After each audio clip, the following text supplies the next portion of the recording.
My name is Kenneth Bird, and this is Daily Walk and Talk.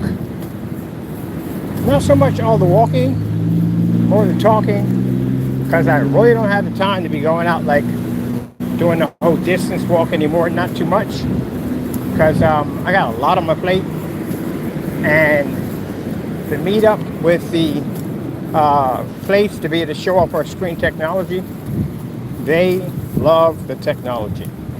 As a matter of fact, we got sales going on in that spot too. So they're interested in ad tech.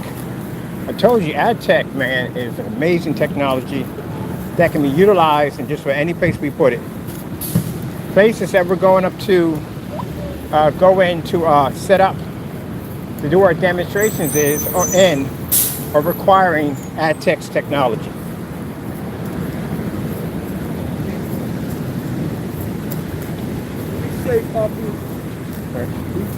So places that we're literally going into to acquire space to be able to show off the technology is now acquiring our technology to advertise their own business.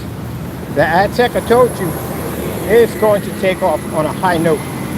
Already we're going to be doing an installment in this place where we're going in to do our demonstration in. Because they were thinking about going with those decal stickers to put on their window, which again, they already know the sacrifice. If they put those stickers in, they're going to have to, when they get ready to leave the building, they got to pay somebody to come out and take it off. And the people who basically do that job at the end of the day, it costs them money. Got to scrape it off, got to use a special solution, got to come in there with a power wash to clean it off. And there's your investment down the drain. Where ad tech can be attached to a window, you can advertise, show commercials, the whole 9 yards, and they love the fact that they can show their entire inventory on their glass windows. And it's yours. Once you pay for that investment, it's yours. You can take it home, roll it up, put it in a case, take it home, hang it up on your wall, and watch a movie off of it.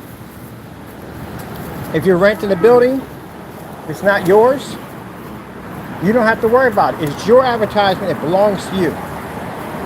So already in there, we're going to be putting up a $1,700 ad tech in their glass for setup. And we're the ones going in there using the building to show off our products. They're not only interested in that, but they're interested in other stuff too. What else do we do? Was asked. We showed them the 250-inch screen. Now they want a 250-ounce screen out back for their demonstrations, for their displays. They want to put in a movie night for the community. We want to donate that one.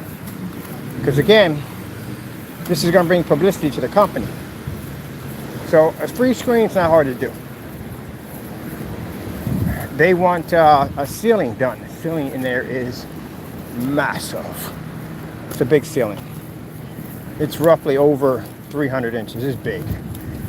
But they have high ceilings, which is good. And they have a good scaffold system in there, which means we don't have to paint the ceiling.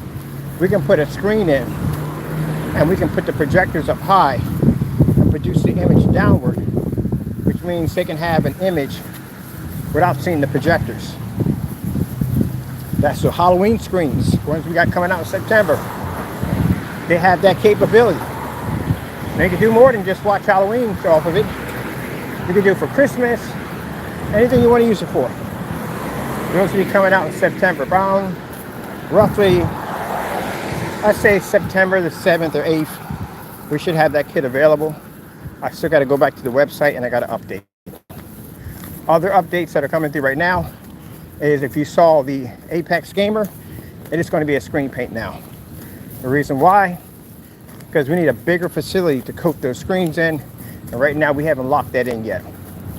Right now I had to work on getting a place to manufacture my products, the office, and pay for the ability to go into different sites to be able to show off our technology.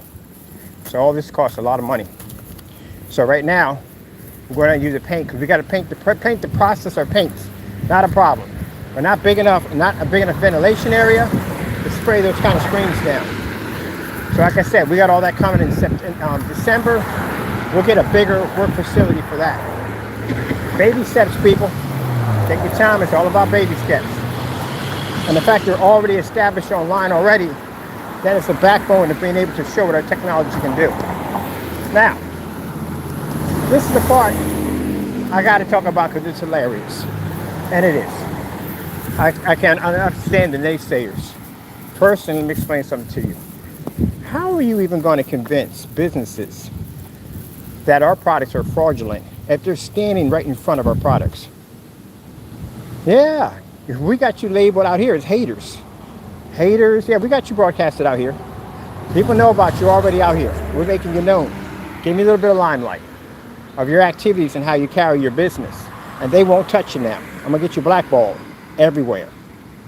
Yep, your stuff won't sell for jack when I get done. Because again, we can show proof of cancellations, removal of websites, committing crimes, committing perjury, doxing addresses, stalking, all that stuff, and they won't touch you now.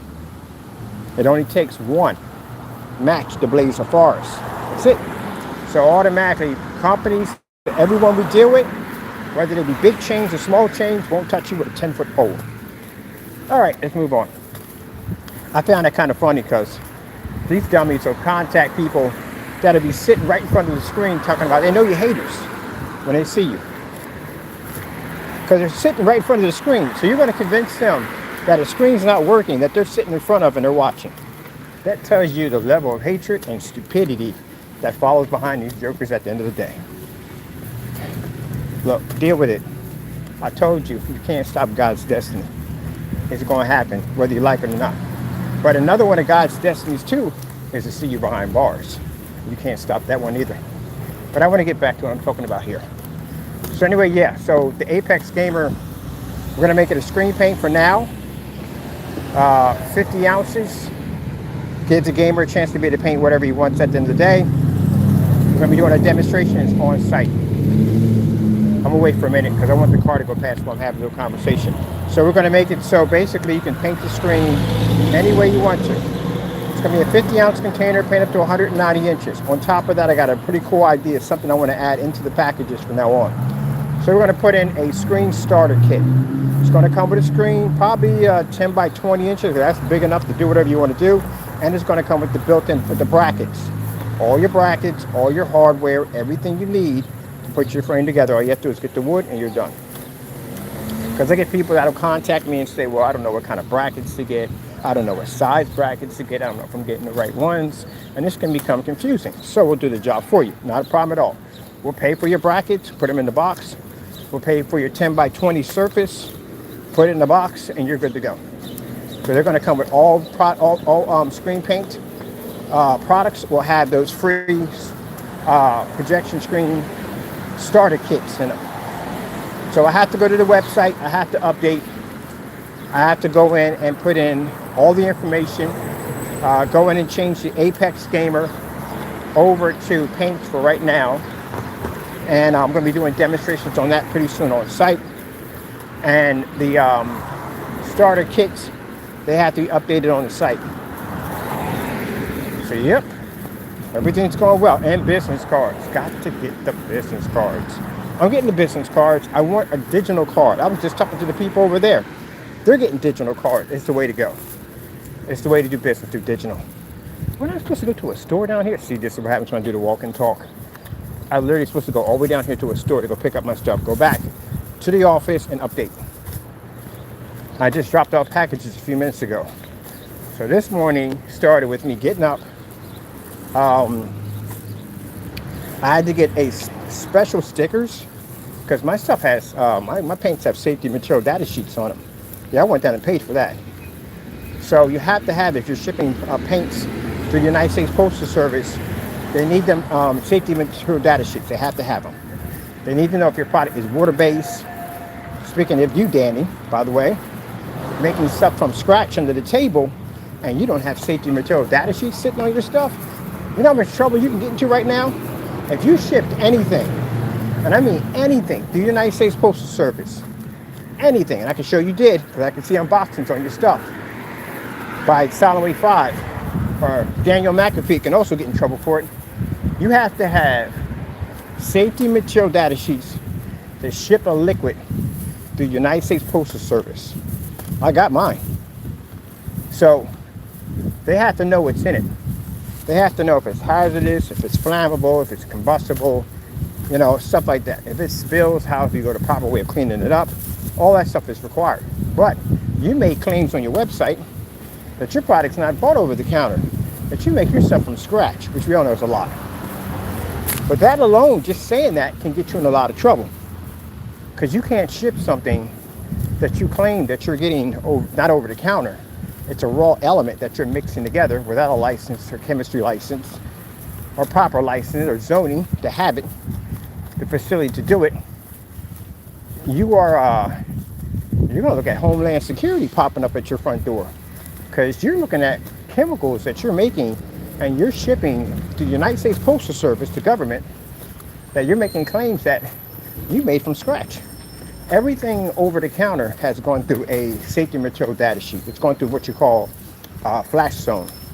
So a flash zone is where they take your product and they mess it up. They set it on fire, they do all kinds of stuff to it to see exactly, even pressurize it, to see what it takes for this stuff to become hazardous and what kind of proper stickers you will need to have on the side of your trucks in order you could either ship this or packaging. So you have to go through one of these processes. So you're making claims that your product is basically not over the counter. Everything over the counter has been tested. So if your stuff is not over the counter, that means you're working with raw elements that have never been registered at all, period. And this, my friend, yeah, will have Homeland Security at your front door, because you're dealing with an item that could explode, could implode. A number of things could happen to it. Room temperature could cause it to have problems. And if you sit there and say, well, you can't say that, that's defamation. No, it's not. Now, if you're telling me at the end of the day you have a chemical that you're making that's not over the counter, so where are you getting this element from? So therefore, it's my job as a good citizen to report this, because you are making claims that you are making raw elements. Number one, the reason why you'll probably get a fine for it, but you won't get any jail time for it because it's false. Because again, the chemicals that go into making everyday house paint are expensive, and they cost way more than 60 bucks. So there's no way in the world he's making any kind of element for the price tag of $60. Not going to happen. The hazmat suit alone costs $3 grand. You even need a decontamination unit. When you walk through this sucker, it has to clean your body and your suit, and that thing costs hundreds of thousands of dollars. You don't have the zoning. You don't even have the zoning for this. Environmentalists find out that you're on that land and you're mixing those chemicals together. You're going to have so many people protesting on your property, it's not even funny. Yeah. And they can come and shut you down. So I would suggest you strongly remove the nonsense that you have on your website off. Excuse me. That any claims that you've been making about your product being not over the counter, that you've constructed these products and these chemicals basically without proper licensing and zoning, you have 2 weeks to remove, or I basically make some phone calls and you're going to find out some very interesting people, and I tell you, we know where you live at, are going to contact you. Can't do that because it's very dangerous, extremely dangerous. It's danger to the postal workers or any carriers who's basically taking on the process of handling your item, and you need proper paperwork before you can ship that product to the United States Postal Service. If you don't have these documents that are going to be requested from you, you're looking at some very serious problems. And yes, you can get Homeland Security to pop up at your front door. You don't know enough, they're going to label them as it's not going to be good. I don't have to say anything. I just point to your website. That's it. Where you make the statement. They'll contact you and ask you to give them an understanding of what you're talking about on your site. Yeah. And they're going to ask you the same thing I just asked you. They're going to ask you about your license. You need a license for certain chemicals. You know, you need a special license if you're in the cosmetic. If you're in the cosmetics and you're doing nails and makeup and all that stuff, you need a special license for that. Did you know that? You can't go in and buy certain things from a wholesale dealership that sells certain makeups. You have to literally show a license that you have certification to have this, because it's still a chemical at the end of the day. You need certain licenses. I have a person I was talking to is making her own nail polish, and she had to go through safety material data sheets. She had to go through what they call it, a flash zone for her products for nail polish. Now I know this because I know people work in the field, and there was a beauty salon that I was looking at on investing some money in, and the person asked me, did I have a license to sell cosmetology? I think it's called cosmetology. It is license, I think it was called. But anyway, you have to be certified, and they go into these certain stores to buy this makeup and, you know, anything that women's use in the day. You have to show certification that you have proper paperwork that you can use this stuff. Think I'm joking? Look it up. Same thing if you're going to require your own paint store, anything involving chemicals, you have to make sure you have certification for it.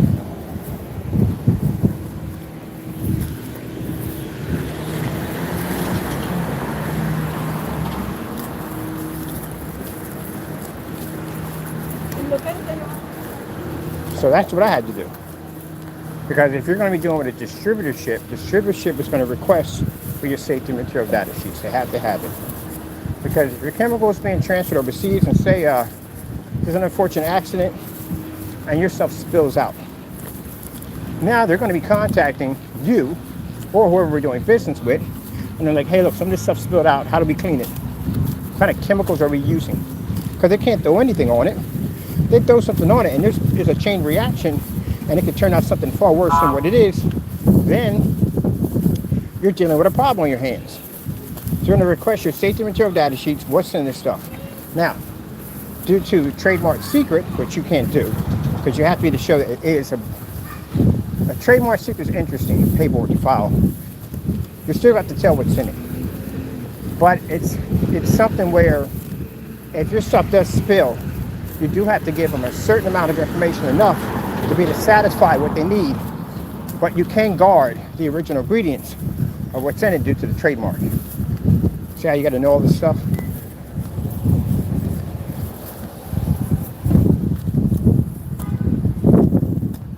Oh yeah, there's so much stuff you got to know. You'll be going through paperwork galore. So yeah, but his problem is when he came on YouTube, he tried to refer to his product as being something more than what it was. It has a thin-like coating, a skin-like coating, had a lot of water in it. That's pretty much it. And from what I've seen in the demonstrations, you're not making that stuff from scratch. I can tell you exactly what your product's in it right now. I say black and white paint, same thing as Crow's. But the difference is you have a lot of water in yours. That's the difference. That's why you have that bubbly effect that pops up. Every time you go over top the screen, the bubbles pop up. That's the water. That's the water that's in the paint. It doesn't have the ability to break down and marry well. And you're putting in a powder pigment in it. So that will explain the little black spots that are popping up on your screen and why the paint's not marrying too well. Now, even if you put water in it, water will cause it to marry, but there's something else in it that's separating the water. The last time we made this product for free, as you put out on YouTube, we put body gel in it. Body gel causes a separation in everything, which means if there is any signs of body gel and suffer any kind of oil, this would explain why that the coating wouldn't marry so well. It's separated from the door. No matter how much you stir, that's why it had you constantly stirring between every paint down, because there was a constant separation going on in the container. Water's not going to trigger that.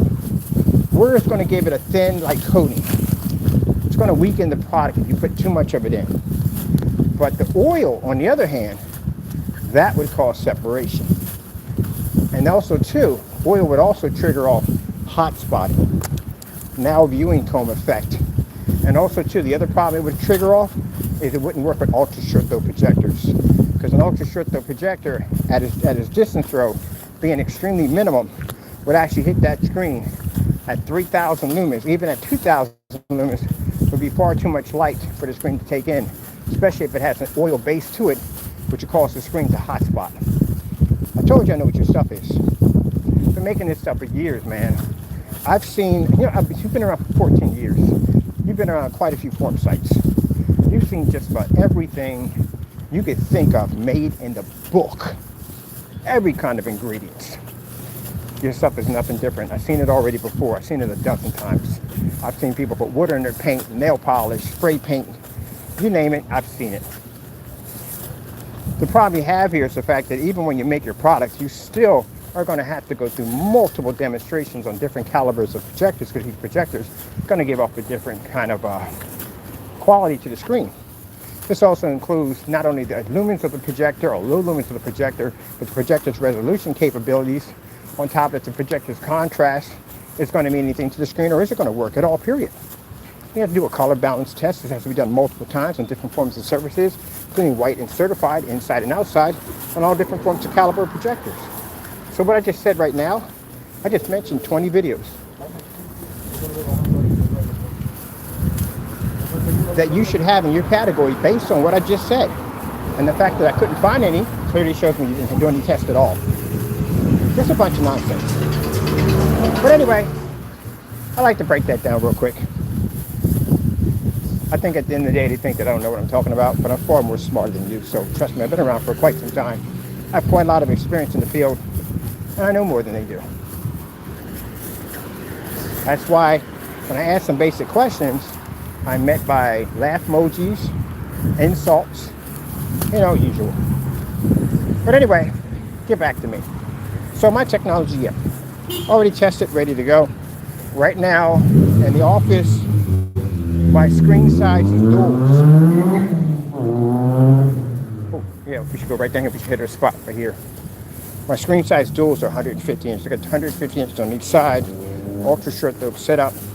Ultra short throw setup for the floor, which is a mat system I put in. My desk is L-shaped.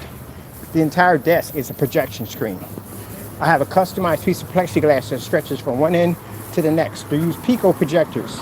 50 lumens are operating those screens, which means the person who's sitting at my seat, who's watching my screen, can see right through it.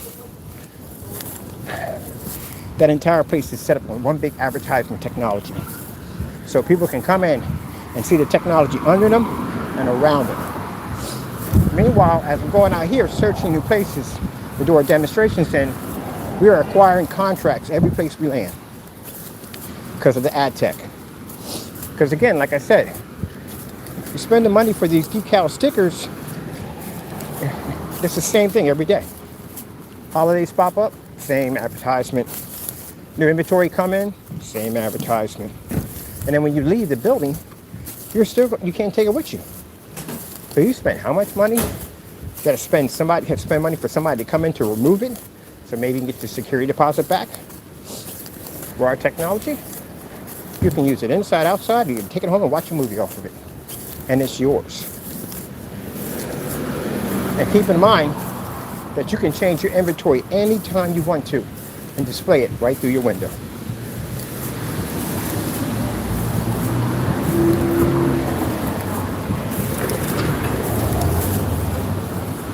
Now, for those of you who want to sit there and say, well, this technology has been around for a while, yeah, it has. I do my research. It has been around for a while.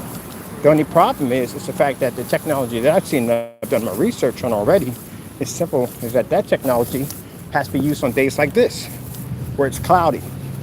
Or, if they do try to use it in direct sunlight, there's a huge, massive, expensive awning wrapping around the building. Mind you, they're not cheap to put in those awnings.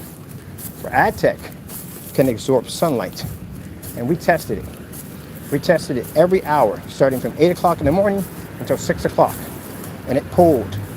It could do it at direct sunlight at 5,200 lumens, which is extremely low. Because for direct sunlight, it's required 50,000 and up. And still, you won't pick up an image like the ad tech.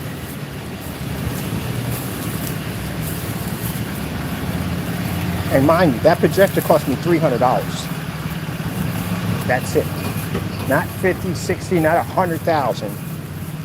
It cost me $300. An old projector, and 5200 of them is Sony VPL FH31. That's it. Cost efficient, not expensive, and still, even the everyday man will be able to afford our tech. All right, people, got to go. Thank you all for your time, and God bless.